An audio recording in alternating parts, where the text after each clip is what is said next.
Hi friends, ఎలా ఉన్నారు? బాగున్నారా? నిజాయితీకి పట్టం. మగధ రాజ్యాన్ని హర్షవర్ధుడు అనే రాజు పరిపాలించేవాడు. ఆయన పాలనలో రాజ్యం సుభిక్షంగా ఉండేది. ప్రజలందరూ సుఖ సంతోషాలతో జీవించేవారు. రాజుకు వారసులెవ్వరూ లేరు. ఒకరోజు అనారోగ్యానికి గురయ్యారాయన.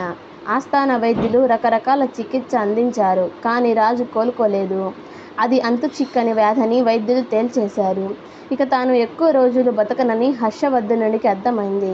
తాను ఉండగానే రాజ్యానికి ఒక నిజాయితీ గల యువకుణ్ణి ఎన్నుకోవాలని అనుకున్నాడు.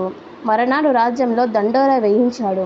అర్హులైన యువకులందరూ పోటీలో పాల్గొనవచ్చని చెప్పాడు.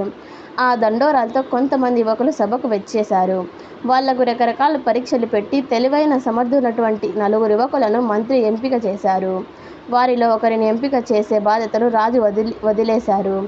రాజు ఆ యువకులను పిలిచి అందరికీ తలా ఒక విత్తనం ఇచ్చి 10 రోజుల తర్వాత మొక్కను పెంచి తీసుకురమ్మన్నాడు. ఎవరి మొక్క అయితే పెద్దగా ఆరోగ్యంగా ఉంటుందో వాళ్లే ఈ రాజ్యానికి పాలించే అర్హులని చెప్పాడు. 9 ఆ విత్తనాలు ఇంటికి తీసుకువెళ్లి కుండీలలో నాటారు. 10 రోజుల తర్వాత కుండీలను తీసుకుని సభకు వచ్చారు. మహేంద్ర అనే ఒక యువకుడు మాత్రం ఖాళీ కుండీతో వచ్చాడు. రాజు అందరినీ కుండీలను పరిశీలించాడు. ఖాళీ కుండీని తీసుకొచ్చిన మహేంద్రను రాజు చేస్తున్నట్లు ప్రకటించాడు. దాంతో సభలో అందరూ విస్తుపోయి చూశారు. ఒక యువకుడు, మహారాజా, మేము నాటిన విత్తనాలు మొక్కలుగా మారాయి. కానీ ఆ మహేంద్ర నాటిన విత్తనం కనీసం మొలకెత్తనలేదు.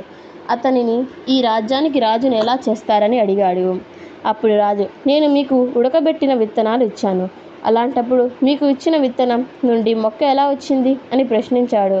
ఆ ప్రశ్నకు ఎవ్వరూ జవాబు ఇవ్వలేదు. తాము చేసిన పని సిగ్గుతో తల వంచుకున్నారు. రాజు కావాలంటే నిజాయితీ ఉండాలి. మీలో మహేంద్ర ఒక్కడే నిజాయితీతో ఉన్నాడు. అందుకే తనని రాజుగా ప్రకటిస్తున్నాను అన్నాడు హర్షవర్ధనుడు. తర్వాత కొంతకాలానికి హర్షవర్ధనుడు చనిపోయాడు. చాలా కాలం పాటు మహేంద్ర నిజాయితీగా రాజ్యాన్ని పరిపాలించాడు.